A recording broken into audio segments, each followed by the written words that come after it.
করতে চেয়েছিলাম না, কিন্তু তৎকালীন সময় প্রাথমিক শিক্ষক গণশিক্ষা প্রতিমন্ত্রী জাকির হোসেন তার পুলিশ বাহিনী দিয়ে আমাদেরকে বেধড়ক মারধর করে এবং আমাদের অনেক ভাই ও বোনেরা গুরুতর অসুস্থ হয়েছিল।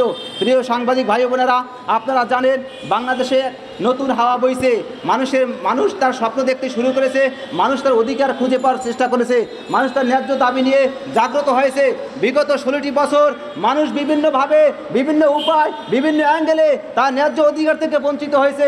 আজ মানুষ বুঝতে পেরেছে এই সরকারের কাছে যদি কারো ন্যায্য দাবি থাকে, ন্যায্য অধিকার থাকে, অবশ্যই এই সরকার তা পূরণ করবে। আমরা সেই আশাবাদ ব্যক্ত করি।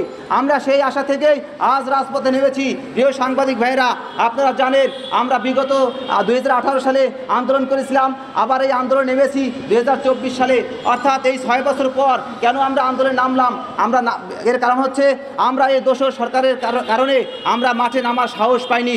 আমরা আমাদের ন্যায্য অধিকার আদায় করার জন্য আমরা মাঠে নামার মতো সাহস করতে পারিনি। তাই যখন আজ এই সরকার নতুন করে বসেছে এবং বাংলাদেশকে সুষ্ঠু সুন্দরভাবে গঠন করার প্রক্রিয়া সম্পন্ন করতেছে, মানুষের মনে তার আশা জাগ্রত হয়েছে, মানুষ তার ন্যায্য অধিকার ফিরে পাবে, এই আশা থেকে আমরা আবার বিগত 6 বছর পর এই মাঠে নেমেছি। প্রিয় সাংবাদিক ভাই বোনেরা, আমরা একটি মাত্র মেসেজ, একটি মাত্র বার্তা আপনাদের মাধ্যমে পৌঁছাতে চাই যে মাননীয় প্রধান উপদেষ্টা ও শিক্ষা উপদেষ্টার কাছে আপনারা বলবেন যে আমাদের যে সার্কুলার ছিল, সেই সার্কুলার 8 নং অনুচ্ছেদে বলা ছিল যে শূন্যপদের বিপরীতে জনবল নিয়োগ করা হবে। তাহলে কেন আমাদেরকে সেই শূন্যপদ থাকা সত্ত্বেও 28,000 প্লাস শূন্যপদ থাকা সত্ত্বেও আমাদেরকে নিয়োগ বঞ্চিত করা হয়েছে? প্রিয় সাংবাদিক ভাই বোনেরা, আপনারা আরও একটা বিষয় জানেন যে এই সরকার বসার পর থেকেই ছাত্র জনতার যে একটা কাঙ্ক্ষিত দাবি ছিল সরকারি চাকরিতে বয়সসীমা 35 করা, কিন্তু এই সরকার যাই হোক 32 বছর করেছে। এতেও বাংলাদেশ মানুষ অনেকটা খুশি, কিন্তু অত্যন্ত দুঃখের বিষয় যে আমরা আমাদের বয়স সেই 32 বছরের ভিতরেও নাই। প্রিয় সাংবাদিক ভাই বোনেরা, আমরা যারা আজ এখানে দাঁড়িয়েছি আমাদের বয়স, প্রত্যেকের বয়স 32 প্লাস। আমাদের কোনো সরকারি চাকরিতে আবেদন করার কোনো সুযোগ নেই। আমাদের বাবা মা আমাদেরকে দীর্ঘ 18টি বছর লেখাপড়া করিয়ে আমাদের কাছে কি পেল? আমরা প্রত্যেকটা প্রার্থী 10টা থেকে 11টা 12টা করে ভাইবে পরীক্ষা দিয়েছি, কিন্তু কোনো জায়গায় আমরা চূড়ান্ত পর্যায়ে সুপ্রতিষ্ঠিত হলাম না। আজ আমরা বাংলাদেশের বোঝা হয়ে দাঁড়িয়েছি, আজ আমরা পরিবারের বোঝা হয়ে দাঁড়িয়েছি, আজ আমরা সমাজের বোঝা হয়ে দাঁড়িয়েছি। আমরা এই বোঝা হিসেবে থাকতে চাই না।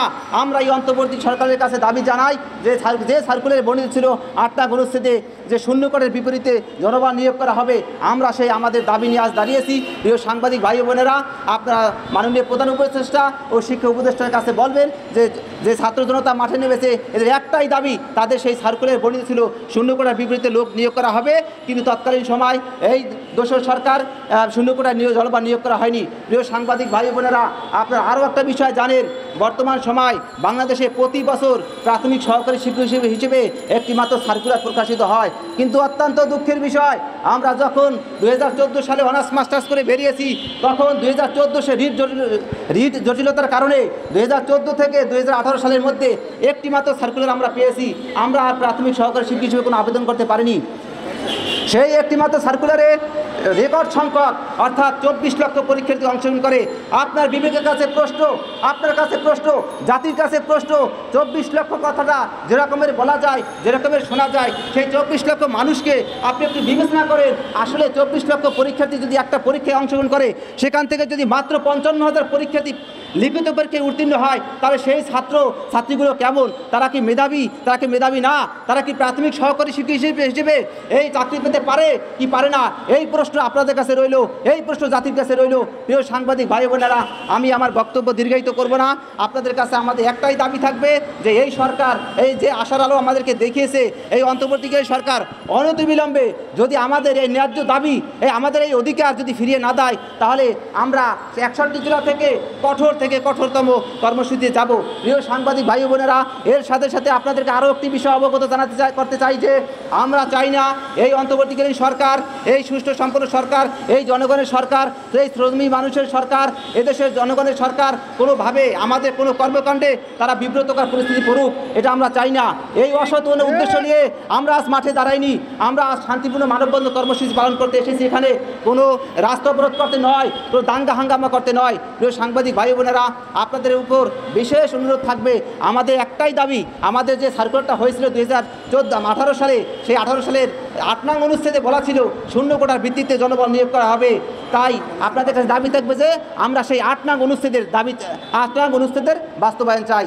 এই বলে আমি আমার সংক্ষিপ্ত বক্তব্য শেষ করছি। আল্লাহ হাফেজ।